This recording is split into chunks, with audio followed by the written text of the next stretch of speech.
Hello everyone and welcome to the Finance and Risk Corner, your new YouTube channel to learn finance the right way. I'm Jad and today we'll explore together all the probabilities you need for the quant topic for CFA Level I. So whether you're sitting for your CFA Level I exam soon or you have a general interest in probabilities, this video is for you. After watching this video, you'll be able to distinguish between all different types of probabilities, conditional, unconditional, joint, and even more complex applications of probability analysis such as the Bayes formula. Let's first start with a simple example. When we refer to probabilities, we definitely speak of the probability of a future event occurring.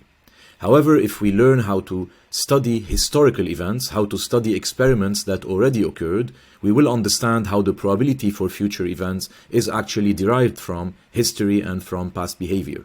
So let's start with a simple example. Imagine we have a class of 100 students.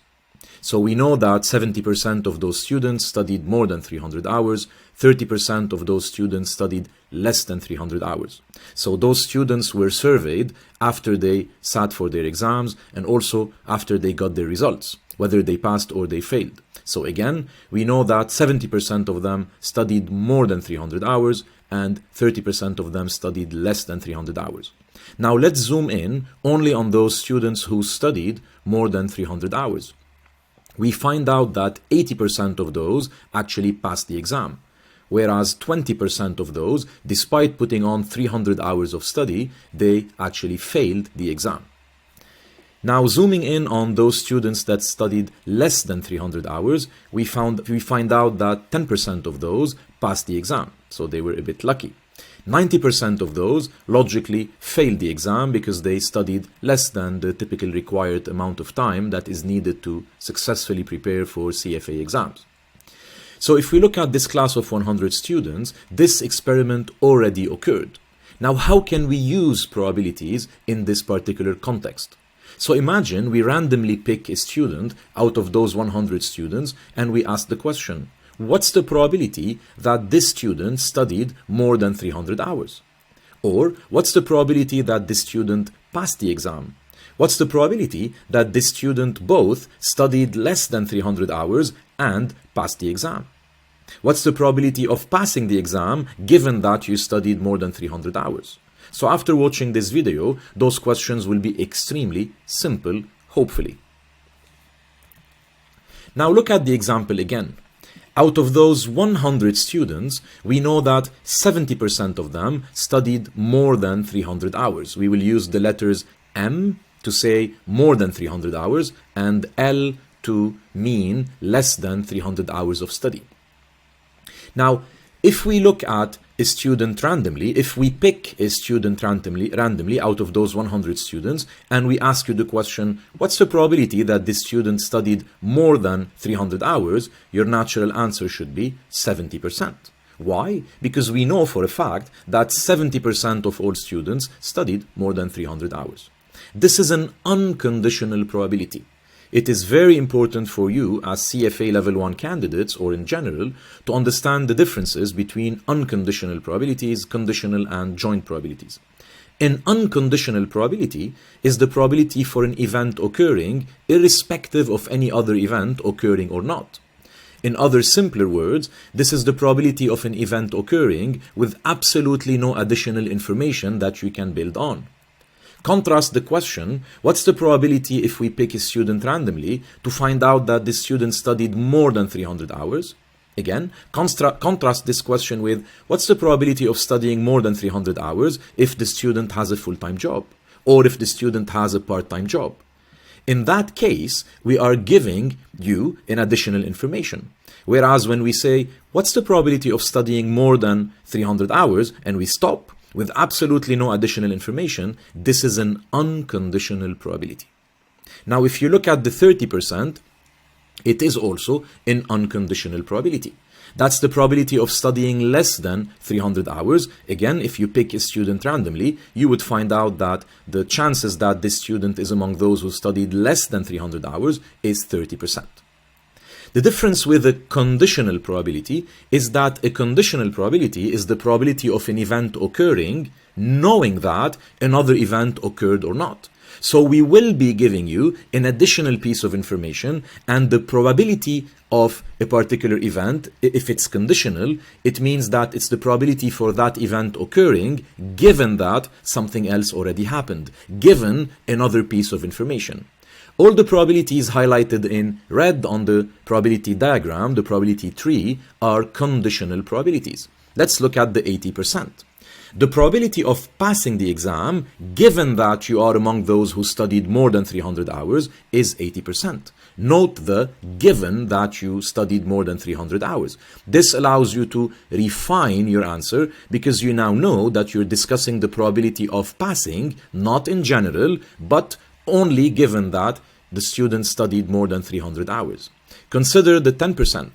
That's the probability of passing the exam given that the student studied less than 300 hours.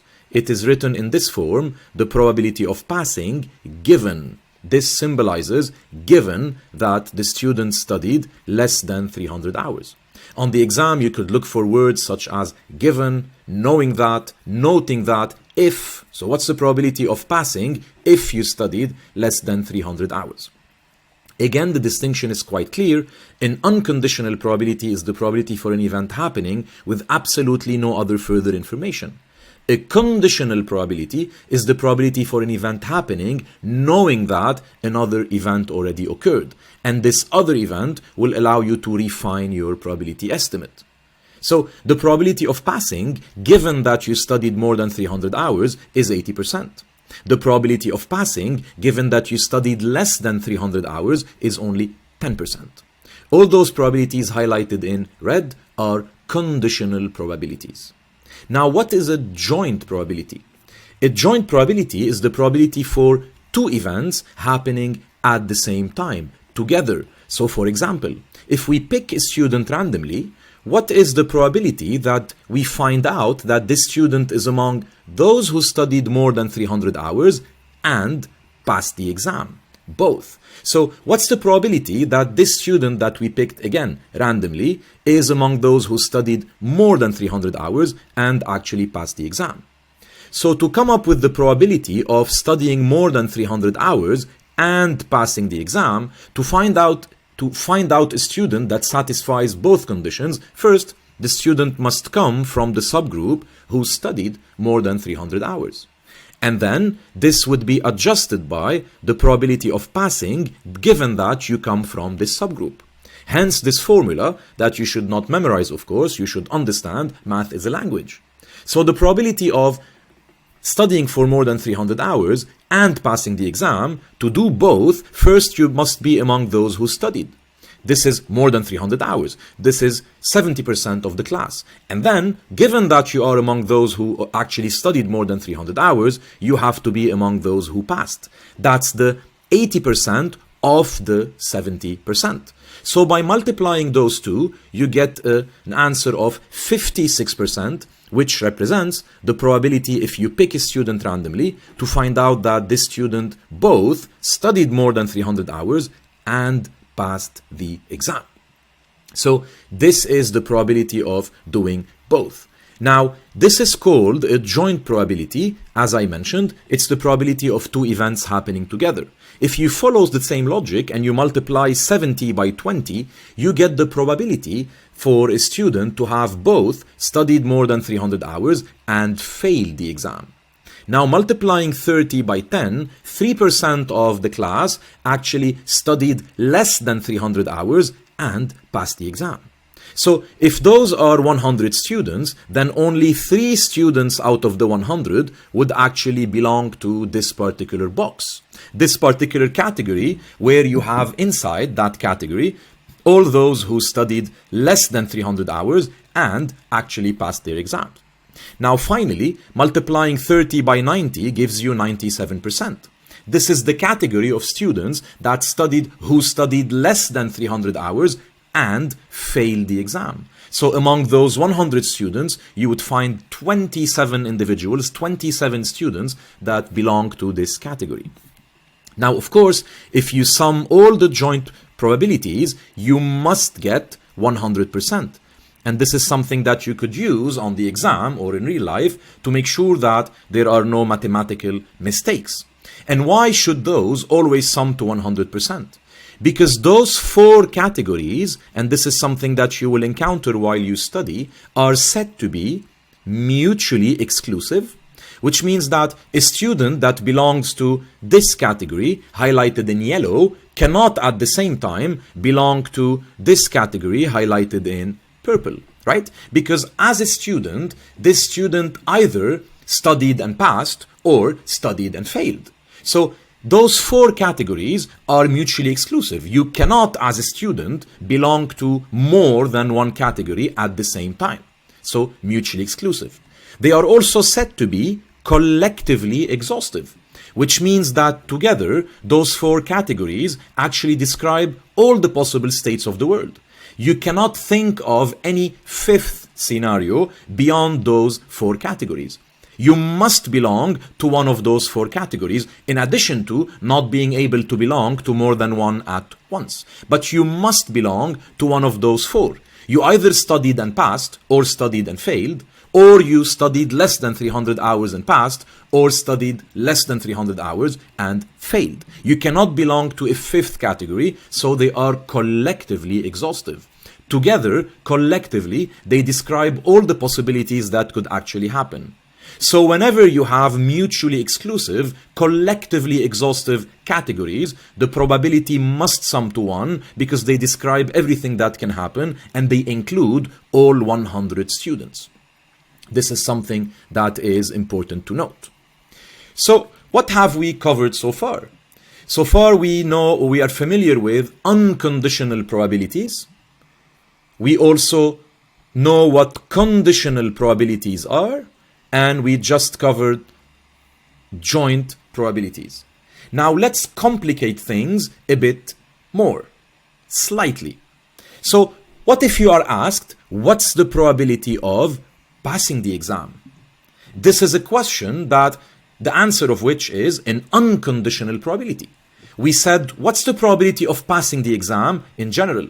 We have no information whether the student we are referring to actually studied more than 300 hours or less than 300 hours. So this is an unconditional probability, even though you're correct if you're thinking this way. It comes from 2 different paths where you have conditional probabilities that have a role, definitely. And the way to say it in a non-statistical or non-mathematical way is actually to say the probability of passing should include both possible scenarios that can lead to passing. You can pass by being among those who studied more than 300 hours, but you can also, even if it's rare, you can also pass by being among those who studied less than 300 hours. There are 2 ways that by which candidates can pass. So the probability of passing would actually call for summing those 2, and the answer would be 59%. Even though we know that behind the scenes, this 59% was constructed by combining 2 different paths, it is still an unconditional probability. The probability of passing, given that you studied more than 300 hours, is 80%. The probability of passing, given that you studied less than 300 hours, is 10%. The probability of passing in general, with absolutely no other further information that is given to you, is 59%. Because again, 56% of the class passed while having studied more than 300 hours, and 3% of the class passed while having studied less than 300 hours. It does not deny the fact that 59% of the class actually passed the exam. As you can see here on this slide, you can pass while studying more than 300 hours, and you can pass while studying less than 300 hours. So the probability of passing is actually the sum of those 2, 59%. One last time, this is an unconditional probability because that's the probability of passing the exam with absolutely no additional information given to you. Now, while you're studying, you will encounter something we call the total probability rule. And I know by experience that many candidates hate the total probability rule because they see a long formula. One more time, math is the language, and we can express mathematically and in numbers something that we can say in words. So let's try English. So the probability of passing, as I was saying, should come from two possible paths, right? So there are students who studied more than 300 hours and passed the exam. So those should be accounted for here. But there are also those who studied less than 300 hours and also passed the exam. And those should be accounted in what I'm calling here letter B. So the total probability rule is basically just this. It's to calculate the probability of an event by aggregating, hence total probability rule, by aggregating the probabilities of all possible scenarios that could lead to that event. In our case, all the possible scenarios that can lead to the outcome passing the exam. So look at the parts I'm now highlighting in yellow. The probability of passing is the probability of studying more than 300 hours and passing. That's one scenario, one way you can pass. But it's also, we should add, the probability of studying less than 300 hours and passing. That's the second scenario that could also lead to the same outcome, which is passing.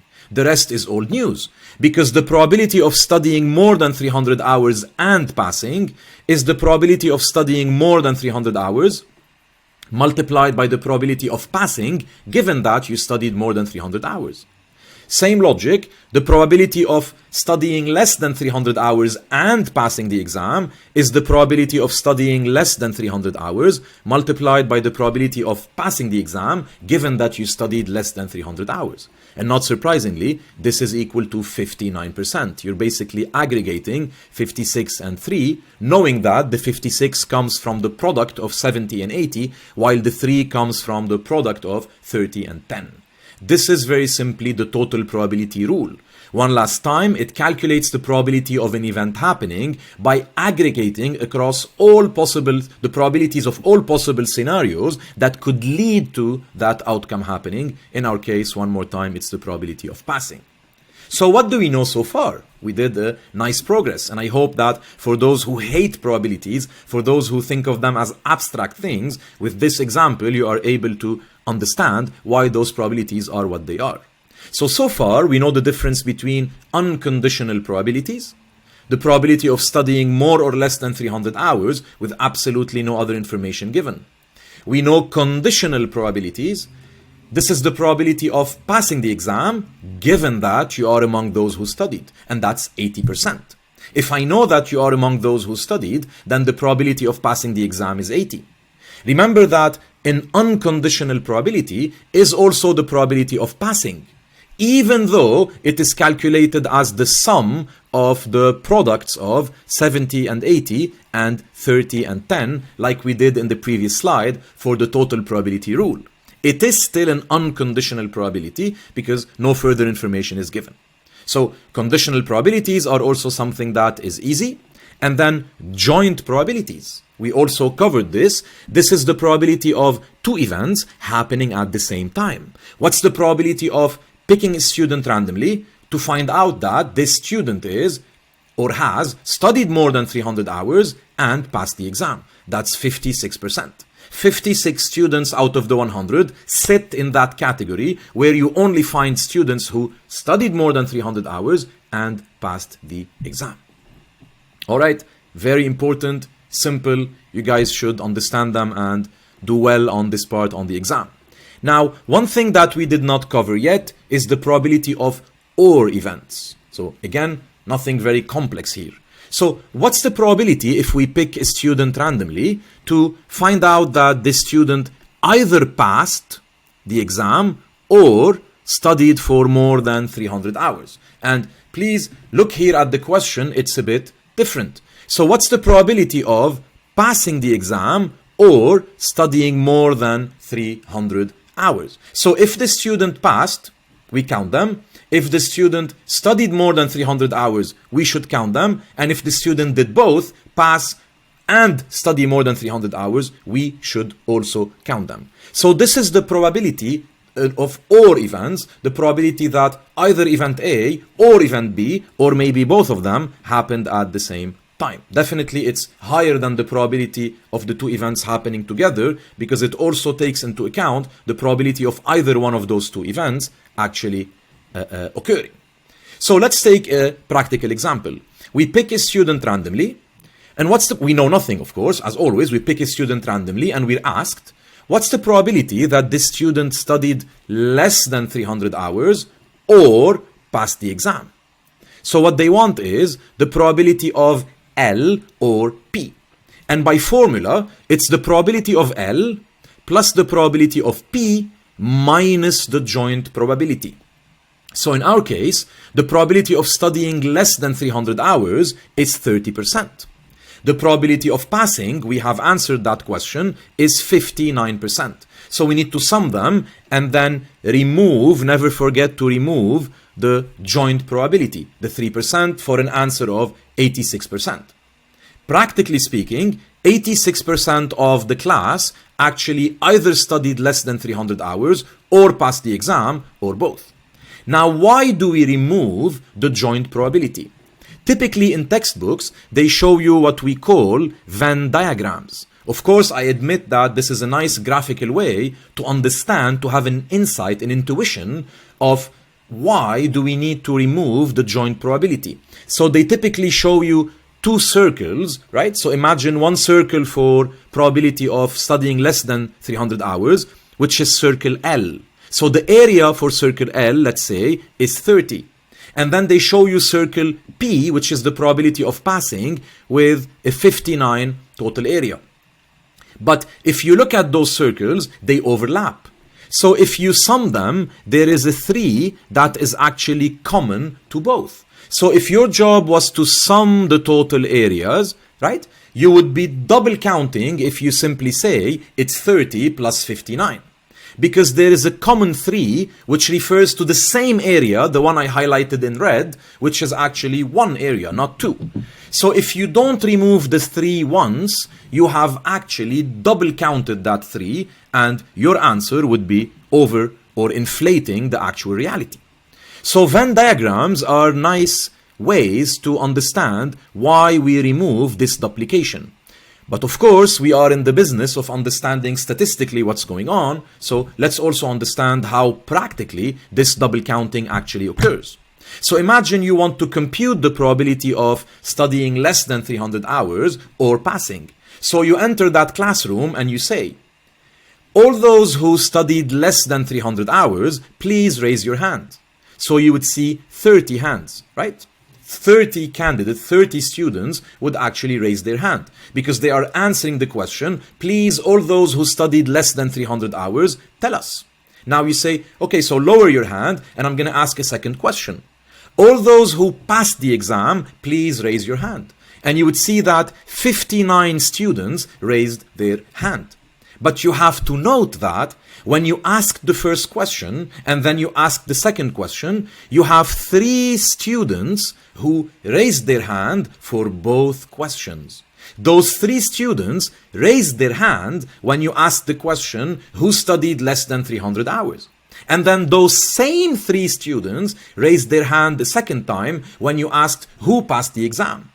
Does this make them 6 students? Absolutely not. Those are the same 3 students who raised their hand for both questions, so they are counted in the 30, but they are also counted in the 59. And you know that they're not 6 students, they are 3 students. So you need to remove them once so that they are counted only once. And this is the probability of OR events. Let's take the same example, or another example actually, and apply all this quickly so that you guys have some practice. Of course, when you look at the video later on and you see the slides, they are written in a way that when you read them, you're actually studying. So they are quite detailed.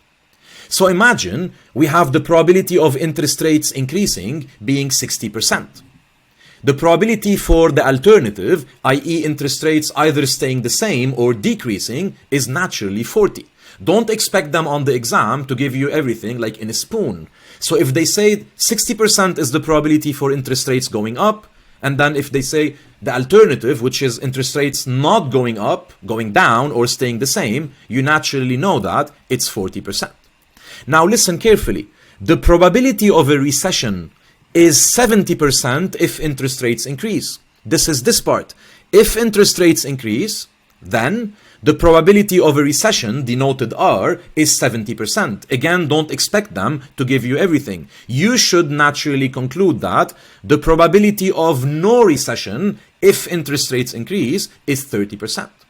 And now they say 20, so the probability of a recession is 20 if interest rates don't increase. So in the scenario where interest rates don't increase, the probability of a recession is only 20%.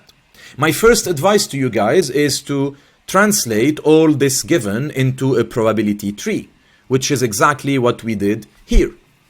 You have a 60% chance for interest rates going up. You have a 40% chance for the alternative U happening.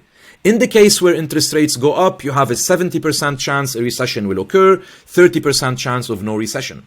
And in the case where interest rates do not go up, we don't care at this point what they do, whether they stay the same or they go down, the probability of a recession is 20%, the probability of no recession is 80%.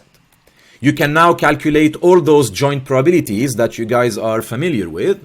By multiplying 60 and 70, you get 42. That's the probability of both interest rates increasing and a recession occurring. The 18% refers to the probability of both interest rates increasing and no recession happening. And of course, if you sum all four joint probabilities, then they must sum to 100 because they are mutually exclusive and, one more time, collectively exhaustive. Amazing. So let's try a bit to answer some questions. What is the probability of rates increasing? This is an unconditional probability given on the slide, 60%. What is the probability of a recession? So what's the probability that we have a recession? So you guys must remember that we can have a recession in two possible ways. There could be an interest rate increase and then a recession, or there could be an interest rate decrease or they stay the same with a recession. So the probability of a recession occurring has to aggregate the probability that a recession occurs while interest rates are up and the probability that a recession occurs while interest rates are not up. So you must sum 42 and 8 to obtain 50%. That's the unconditional probability of a recession. The unconditional probability of a recession is, 50%. Now, what's the probability of no recession? If the probability of a recession is 50%, then the probability of no recession is also 50%.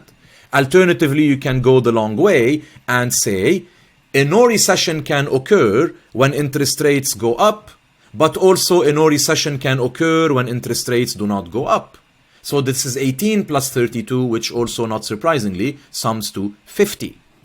Now, what is the probability of no recession if rates don't increase? This is a conditional probability. If rates don't increase, what's the probability of a recession? That's 20%.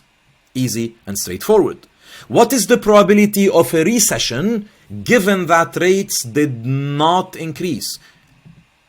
What's the probability of, okay, I think I answered here a different question. So again, what's the probability of no recession if rates don't increase? This is an 80%, The other one was the probability of a recession. Now, what's the probability of a recession given that rates did not increase?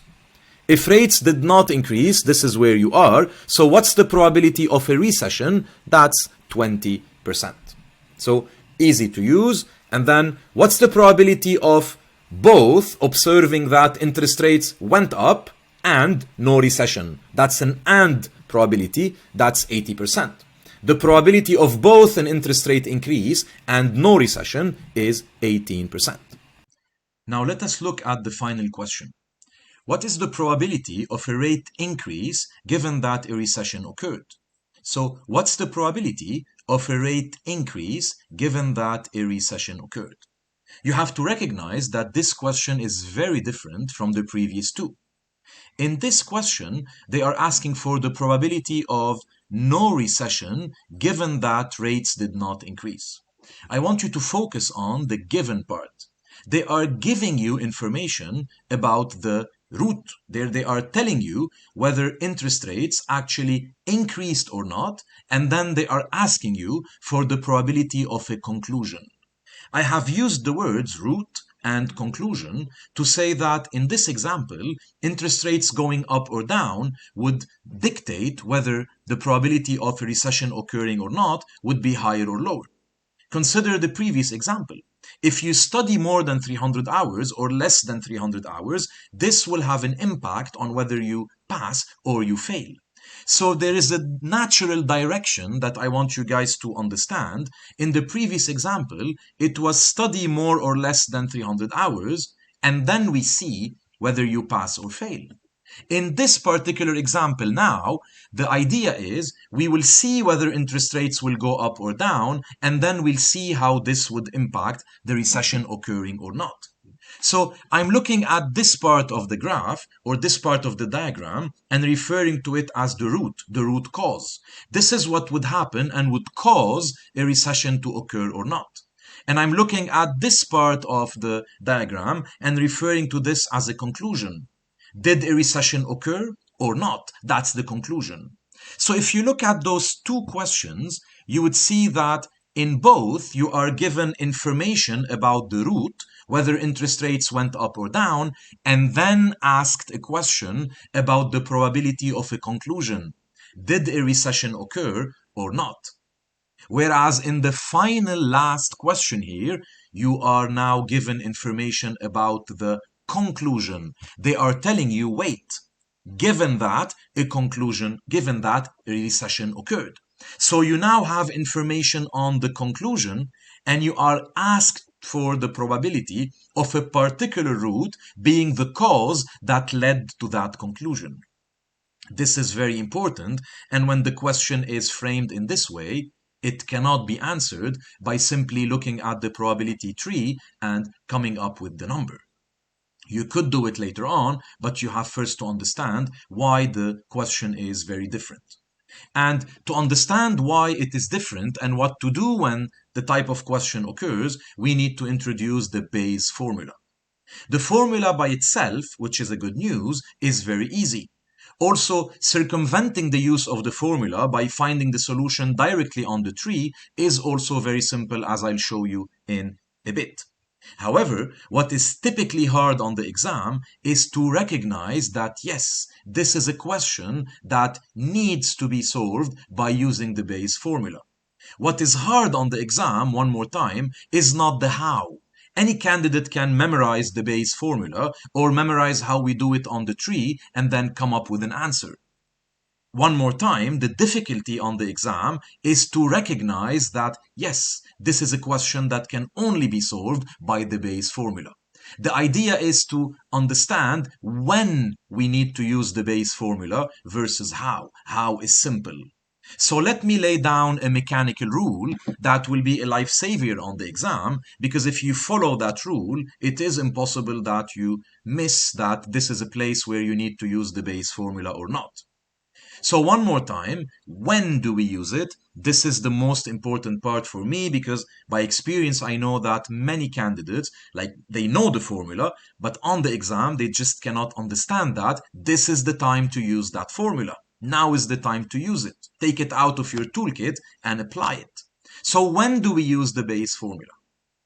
Anytime you are given information about the conclusion and then asked for the probability that a given root led to that conclusion, then this is when you need to use the Bayes formula.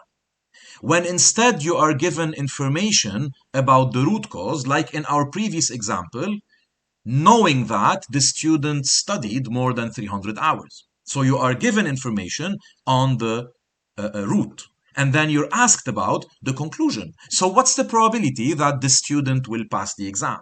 You do not need to use the Bayes formula. You can look at the tree and take your answer immediately from there.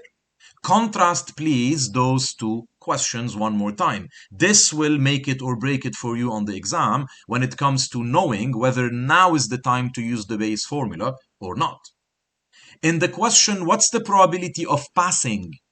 given that you studied more than 300 hours, you are given information about the route and asked about the probability of a given conclusion. That's the normal path. If you want, you're on the highway and you're driving like in the normal direction. You are given information about the route and then you're asked about the probability of a conclusion. Now, contrast this with a question such as this one. We randomly pick a student and we tell you that the student passed. So you are already given information about the conclusion, not the route. We're no longer telling you this student studied more than 300 hours or that student studied less than 300 hours. We're telling you, meet this candidate, know that this candidate passed. You are given information about the conclusion and you are asked about what's the probability that this student is among those who studied more than 300 hours, given that the student passed the exam. And this is a universe different when it comes to what is asked of you and how would you approach a question like that. So when do we use the Bayes formula? One last time. Every time you're given information about the conclusion, right? The other way. So every time you're given information about a conclusion and asked about the probability that a given route led to that conclusion, this is where you use the Bayes formula. Things will become much clearer when we look at an example. So I will also be answering the why and the how, of course. So guys, let's say we pick one student randomly and we tell you that the student passed the exam. We're giving you the conclusion. You know that. So now we're going the highway in the opposite direction, Bayes formula. So what's the probability that the student studied more than 300 hours, given that the student passed the exam? So if I'm sitting for my CFA Level I exam, I'm going to first write the question. They want the probability of having studied more than 300 hours, given that the student passed the exam. I am given information on the conclusion and I'm asked to come up with the probability of a particular route, i.e. having studied more than 300 hours, being the cause of that observed conclusion, i.e. having passed the exam. I know that I need to use the Bayes formula. Now you will appreciate why it exists and why do we use it. So the question is, one more time, what's the probability of having studied more than 300 hours, knowing that the student passed the exam? Stop for a second. What's the probability of having studied more than 300 hours? It is 70%. So normally, if I show you a student and I say, what's the probability that that student studied more than 300 hours? You would answer 70%.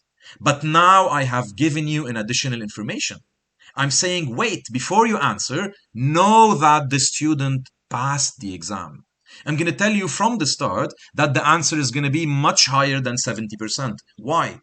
Because when I told you that the student passed the exam, you know that most of those who pass studied more than 300 hours. So when you know that someone passed the exam, the probability that this person studied more than 300 hours is actually much higher than 70. Again, why? Because most of those who pass, remember, we know that they passed.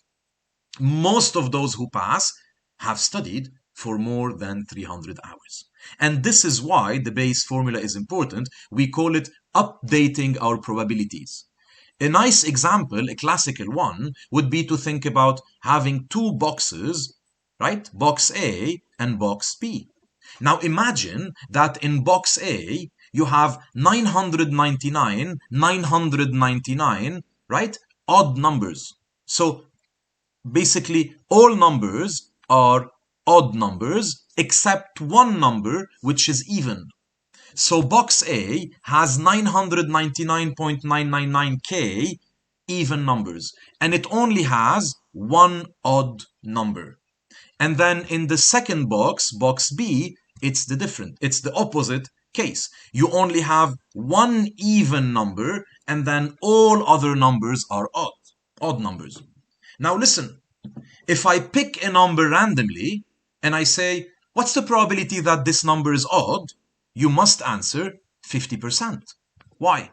Because if you combine both boxes, you have 2 million numbers.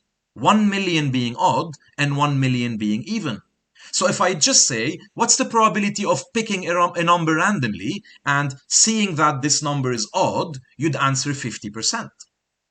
Now, what if I tell you guys, what's the probability that the number is odd given that it was taken from box B? Right? Now I'm telling you the number is taken from box B. And you know that box B is all about odd numbers, right? So if I tell you what's the probability that the number is odd, given that it's taken from box B, this is the normal conditional probability. It's 999.999 divided by 1 million. Because knowing that you are in the box B, then the probability of getting an odd number is very, very large. It's 1 million minus 1 over the 1 million. Now contrast this question, which calls for the Bayes formula. So what's the probability that the number comes from box B given that it's odd? Now, once I told you that, I picked a number and I gave you the conclusion. I'm telling you the number is odd, guys. What's the probability that it came from box B? Very, very high probability. Why? Because most, if not almost all the odd numbers actually come from box B. So if I just tell you what's the probability of an odd number, or what's the probability of picking a number from box B, it's 50%. What's the probability that the number came from box B, given that it's odd? We know that most odd numbers come from box B, where there is only one even number. So the probability is much, much higher than 50%. Take this analogy and let's apply it to the class. What's the probability of picking a student randomly and seeing that this student studied for more than 300 hours? 70. Now, if I tell you that this student passed, what's the probability that he is or she came from the group that studied more than 300 hours? There's a very, very high probability. Because we know that most of those who study more than 300 hours actually pass the exam. So most of those who passed the exam actually studied more than 300 hours. This is where I know that I must use the Bayes formula. Because mechanically, they gave me knowledge about the conclusion, remember? And they asked me for the probability that a given route actually led to that conclusion. The Bayes formula would become your best friend once you understand it correctly. This is when we use it. Now, why do we use it? I just explained it. Because if you don't use something else, then if I tell you, what's the probability of having studied more than 300 hours, knowing that you passed the exam, if you don't know about the Bayes formula, you'd say 70. Because the probability of studying more than 300 hours is actually 70. No, I'm telling you first that this student is among the subgroup who passed. What's the probability that they came from the group who studied more than 300 hours? So now that we know why we need it, because the answer is not 70, now that we know when we need it, given information about the conclusion, and asked for the probability that a given route led to that conclusion, now the how. How do we use it? There are two ways. One that would be the long way, but it's always nice to know because you'd understand in a very solid way the mathematical underlying behind the Bayes formula, which is very easy. And second, on the tree, which has the merit of both being super easy, super fast, and at the same time, you would really visualize what's going on. So again, we pick one student randomly. What's the probability that the student studied more than 300 hours, given that they passed? All right. So how is the Bayes formula constructed? First, we need to recognize something we're already familiar with. The probability of two events, A and B, happening at the same time is the probability of A multiplied by the probability of B given A. So in simpler words, the probability of two events happening together, for two events to happen together, first, one of them has to happen. And then, what's the probability of the second one happening, given that the first happened? This allows us to write this simple formula that we used previously. The probability of A and B occurring at the same time is the probability of A multiplied by the probability of B given A. But guys, we can write it in the opposite way and it still holds true. The probability of A and B happening together is also the probability of B happening multiplied by the probability of A happening given that B happened. So PAB can be written like this or like that.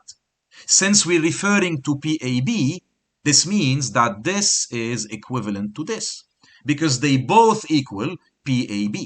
So this will allow me to write an equation where this is equal to that. And then all you have to do is to isolate the part that you need. So imagine on the exam, you are required to solve for P of B given A. P of B given A is equal to PA given B times PB divided by this one which goes there. Which again allows me then to conclude that probability of B given A is the probability of A given B multiplied by the probability of B and divided by the probability of A. No one woke up one day and invented this formula and decided that it is correct. It simply comes from the fact that those two are equal because they are both equal to PAB. And then you isolate the one that you want to isolate by saying it's equal to the other two divided by P of A in that case. So this is the Bayes formula which allows me to solve for any probability of something given something else by linking it to the opposite probability. So let's use this formula by actually inputting instead of A and B what we are interested in. So what is the formula asking for? What's the question asking for? It wants the probability of passing given that you studied more than 300 hours. Let's write it. This is the probability of, it wants the probability of having studied more than 300 hours given that you passed. So it's the probability of studying more than 300 hours given that you passed. I'm highlighting as I'm speaking. The Bayes formula allows me to write it as the probability of passing given that you studied more than 300 hours times the probability of studying more than 300 hours divided by the total probability of passing. The rest is simple math. The probability of passing given that you studied more than 300 hours is 80. The probability of studying more than 300 hours is 70. That's your numerator, 56. And the total probability of passing is the sum of 56 and 3 as we saw previously. This is equal to 59. So your answer is 56 divided by 59, 94.99. Please recognize how much larger it is compared to the 70%, which is the probability of passing. Now let's connect the dots. If I ask you, not the probability of passing, the probability of studying more than 300 hours. Let's connect the dots. If I ask you, what's the probability of studying more than 300 hours? You answer 70%.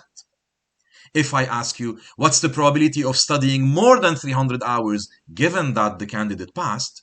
You answer 94.91. It's much, much higher. Why? Because if you look at the class of 100, there are 59 students, guys, who passed. 56 of those 59 passed while studying more than 300 hours. And only 3 of all those who studied while, of those who passed while studying less than 300 hours. So 56 out of the 59 who passed studied more than 300 hours. So anytime you show me someone who passed, in my mind, they are 59. If you ask me what's the probability that this person studied more than 300, I know that among all those 59 who passed, 56 passed by studying more than 300 hours. So the probability of having studied more than 300 hours, given that you are among those who passed, is 56 over 59, 94.91%. This is how you use the Bayes formula. One more time, the true difficulty on the exam would be recognizing that this is a question where I need to take my Bayes formula and use it. A lot of candidates know how to use the formula, they just don't know when to use the formula. And now we've solved that problem. We've solved it. We use the Bayes formula every time we have knowledge of the conclusion and we are asked about the probability that a given route led to that conclusion. Amazing. That's a mechanical rule that will always work. Now, how can we get this same 94.91 on the diagram without going with that long formula? Easy. They're saying, what's the probability that the student studied more than 300 hours given that they passed? First, isolate. Notice the numerator-denominator concept. Given that, the given is the division, and then under it you have the denominator. So given that he passed. First, isolate all those who passed in the denominator. 56 plus 3, 59. Next, and by the way, it's always a number that is one of those two numbers. What I mean by this is the numerator is always one of the two numbers that make up the denominator. So I was saying, first, isolate the total number of, or the total probability of passing. This is 59%.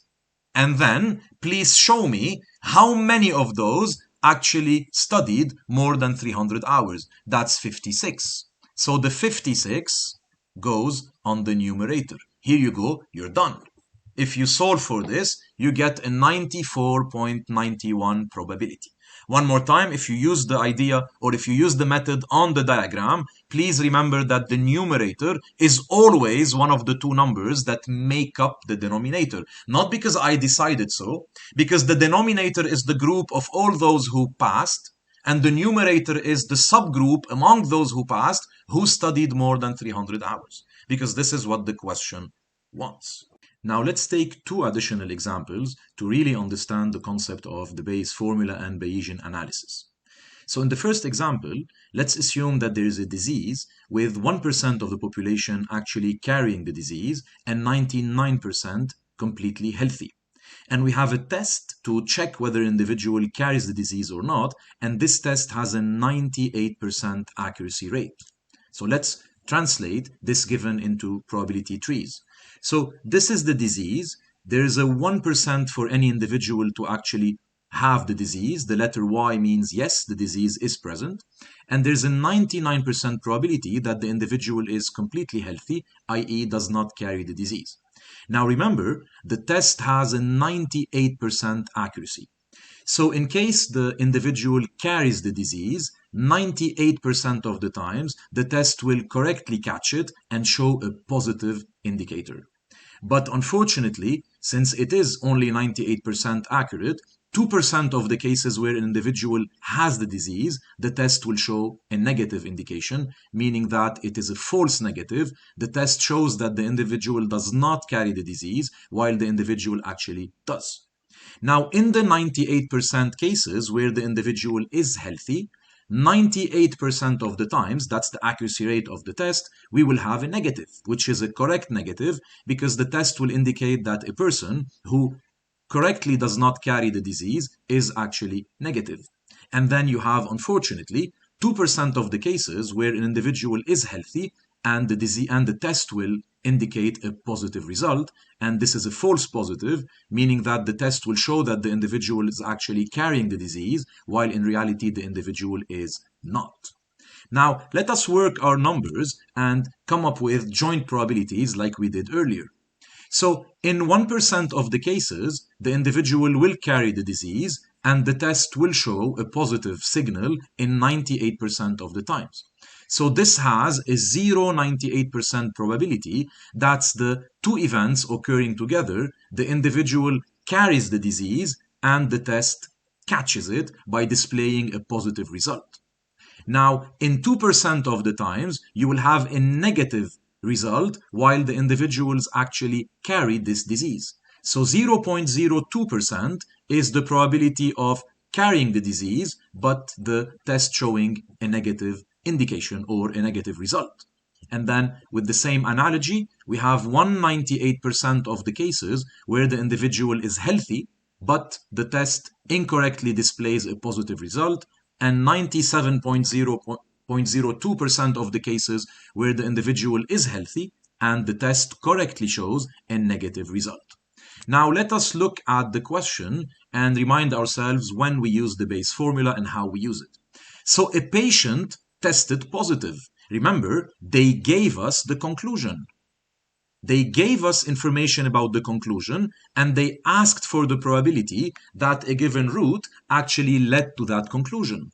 So to write this, we want the probability that the individual carries the disease, given that the individual already tested positive. And not long time ago, people and all of us, we used to test a lot, and we were quite concerned with positive or negative tests in the last pandemic. So that's the probability of the individual actually carrying the disease, given that the individual tested positive. So of course you could apply the Bayes formula as we did it last time. So you have the probability of carrying the disease, given that you tested positive, is the probability of testing positive given that you carry the disease, which is 98%, multiplied by the probability of carrying the disease, that's 1%, all divided by the probability of testing positive. And remember that you can test positive in two ways. You can carry the disease and test positive, 0.98% of the cases. You can be completely healthy and still test positive, 1.98%. So the sum is 2.96, which is the probability of testing positive. Now look at the answer. The final answer is 33.11%, which means that only 1/3 of the times that a person tests positive in this example, the person is really or actually has the disease. The probability of actually having the disease, knowing that you tested positive, is only 33%, guys, even though the test has a 98% accuracy rate. And this is where, one more time, you can appreciate the importance of the Bayes formula and the way to update the probability, right? So the probability of having the disease is only 1%. Now, if you tell me, if you added information that the patient tested positive, then the probability shoots up from 1% to 33.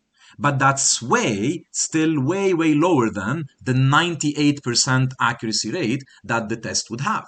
So a patient would actually love to hear this news. Even if they test positive, there is only a 33% chance that they actually carry this disease.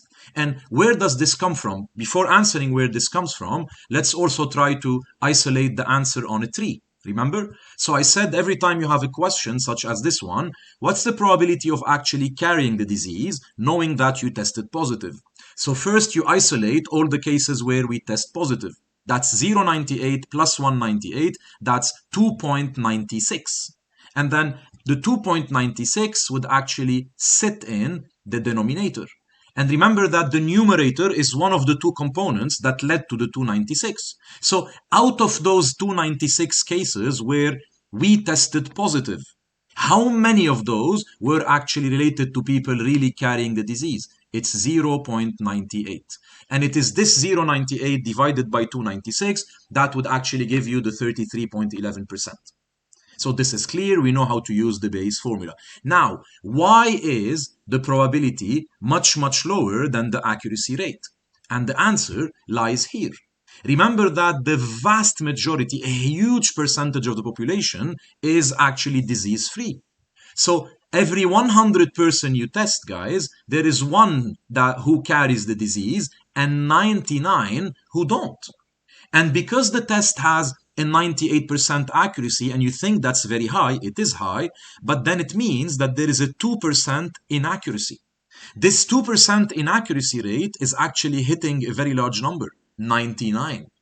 Even though the inaccuracy rate is only 2, but every 100 individuals, 99 are disease-free and 2% of those 99 are misdiagnosed. This is why you are actually diagnosing more false positives than positives, right? In 1.98% of the cases, you get a positive that is a false positive. And only in close to 1% of the cases, 0.98, you get a true positive. So whenever someone tests positive, it's normal that the probability they are actually carrying the disease is not very high. Because even with a very low inaccuracy rate of 2%, given the very large number of people who don't carry the disease, the potential for false positive is much higher than for true positive. So this is a complex thing, but look how the Bayes formula allows you to really corner it and understand things and update your probabilities in a very sound way.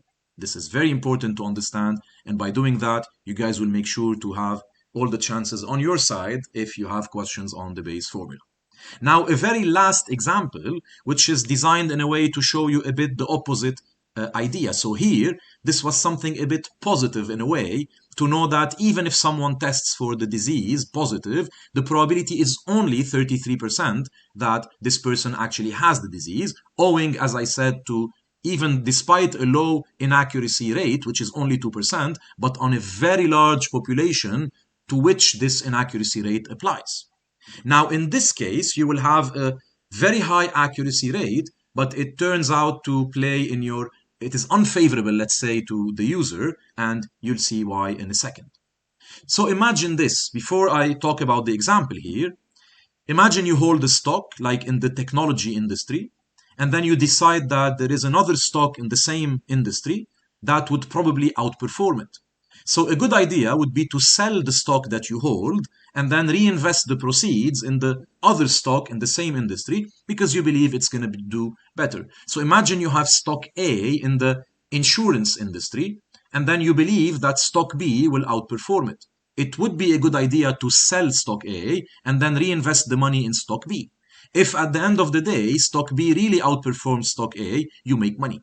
But sometimes that's not a good idea, because when you sell stock A to buy stock B, you're paying commissions, fees, etc. And this would eat away from any overperformance that, or any outperformance that B might have relative to A. But everything I explained so far, we will call it a switch. So a switch is the idea that you would sell a stock that you actually hold and buy a similar one, thinking that this stock that you buy will outperform the stock that you sell. And once again, to outperform it, not only B needs to do better than A, but it needs to do better than A by at least covering the expenses of and the fees of selling A and acquiring B, and even more. So this, imagine that in real life, let's say it only has a probability of 30% of being beneficial. So anyway, anytime, irrespective how good you are, only in 30% of the cases does it make sense to sell a stock that you own and buy another stock in the same industry, hoping that this new stock will outperform the old one. So there is only a 30% chance that a switch is good, which means, guys, that there is a 70% chance the switch is bad. I'm starting to translate this on the table. So the probability that a switch is good, irrespective of how good you are as an analyst, that's in real life, only 30% of the times a switch is good, which means that 70% of the times a switch is bad. Now you have an analyst that is really known for great accuracy with an accuracy rate of 90%. So typically, when a switch is good, 90% of the times the analyst sees it and recommends his or her clients to actually implement that switch. And also, in all cases where the switch is bad, again, 90% of the times the analyst sees that, forecasts that, and recommends a no switch. So the analyst calls the clients and says, do not switch, with a 90% accuracy rate. So let's translate this into the probability tree. So in the cases where a switch is good, guys, 90% of the times our analyst sees it. So 90% of the times he will recommend the switch because it's good to do so, given that the switch is good. Which also means that 10% of the time he will recommend a no switch, knowing that that's not a bad decision. That's not a good decision, right? That's a bad recommendation. That's not a good recommendation, because the analyst is recommending you not to switch in a scenario where it is good to switch. Similarly, in the situation where it is bad to switch, 90% of the times the analyst will correctly see it and recommend a no switch. And that's good, because you shouldn't switch when a switch is bad. Unfortunately, 10% of the times the analyst will recommend a switch despite a switch not being bad and being not good or being bad. And this is the 10% inaccuracy. Now let's look at the joint probabilities, because there are always a lot of insights that we can derive. In 27% of the cases, the switch is good, and the analyst recommends that you switch. That's amazing. That's a good decision. In 3% of the cases, the switch is good, but unfortunately the analyst recommends a no switch. That's not the correct decision. In 7% of the cases, the switch is bad. Unfortunately, the analyst does recommend the switch. That's also not a good decision. And in the 70% cases where the switches are bad, the analyst, as I said, 90% of the times would recommend a no switch. So in 63% of the total cases, the analyst would recommend a no switch when it is actually good not to switch, and that's a good decision. Now look at the question. So first remember that we need to know that this is where we need to use the Bayes formula, and then to understand what's going on. So imagine the analyst calls you and recommends a switch. So he calls you and says, you know this stock that you're holding, sell it and buy another one because your switch will be profitable. What is the probability that this recommendation, this phone call, will actually make you money? Please don't answer 90% by now, because you know better than that. 90% is the accuracy rate. This is the probability of recommending a switch given that it's good. But here it's a different question. Here they want the probability that the switch turns out to be good given that the analyst already recommended it. So again, we are given knowledge about the conclusion, which is the analyst already recommended the switch. Now you tell us what's the probability that the switch is actually good. So this calls for the Bayes formula. Now, of course, we won't do the long form. We can use the probability and the probability tree actually, and come up with the answers. So remember the question. What's the probability that a switch turns out to be good, knowing that the analyst recommended it? So first, guys, the denominator. Let us isolate all the probability which refers to the analyst recommending a switch. Remember, the analyst recommends a switch here, and the analyst recommends a switch there. Of course, this is the time where the analyst recommends a switch and it's good, and this is the time where the analyst recommends a switch but it's bad. In conclusion, 34% of the times the analyst will issue a switch, right? The analyst will recommend a switch. Now, how many of those 34 actually turn out to be good? Remember, as I said, the numerator is always one of the two components that make up the denominator. So 27% goes in the numerator, and you guys get an answer of 79.5. This is not 90. 90% accuracy rate refers to the fact that whenever the switch is good, 90% of the times the analyst calls it. And whenever the switch is bad, 90% of the times the analyst says, no switch. The question is different here. The question is, he recommended the switch. What's the probability he's correct? It is less than 90. It is 80%. And we have an answer, guys. We do not only want to pass the exam. Passing the exam will be the bonus. But learning this information, building a very strong knowledge that will help you in real life, that will give you a real competitive edge, is what we're looking for here. So why is the probability less than 90? It is because, guys, the answer is in the title. Do not neglect the base rate. Don't lose sight of the fact that in life, irrespective of how good the analyst is, 70% of the times it is bad to switch. So because that number is very high, even an inaccuracy rate of 10% results in a number that is disproportionately high relative to the 27. An inaccuracy rate of 10, but on a much larger frequency of the switches being bad, which is 70%, means that in real life, there are a lot of bad switch recommendations. Many times when the analyst will recommend the switch, you have to be cautious because a switch is not something that exists in real life in such an abundance, right? More often than not, 70% versus 30, the switch is not good. So whenever an analyst recommends a switch, even though he's 90% accurate typically, there are challenges here because in real life, the base rate for a switch is actually small, is actually low. It's only 30%. And contrast this with the previous example, where despite the 98% accuracy rate of the test, we only had the probability of 33% to carry the disease given that we tested positive, because the 2% inaccuracy was actually applied to a huge number, which is 99, versus the 1% who actually carry the disease. So the same logic would apply here.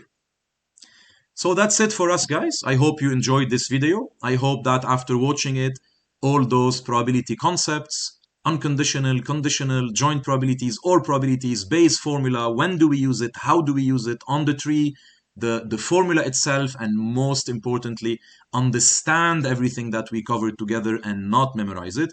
So I hope that after watching the video, all of those things would be easy game for you guys.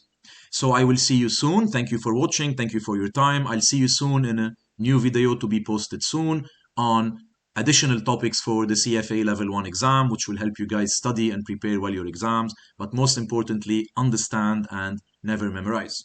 Again, if you like the videos, if you're finding them beneficial, please like and subscribe to the channel so you can always be updated whenever we release new videos. So that's it for now. Thank you and see you soon.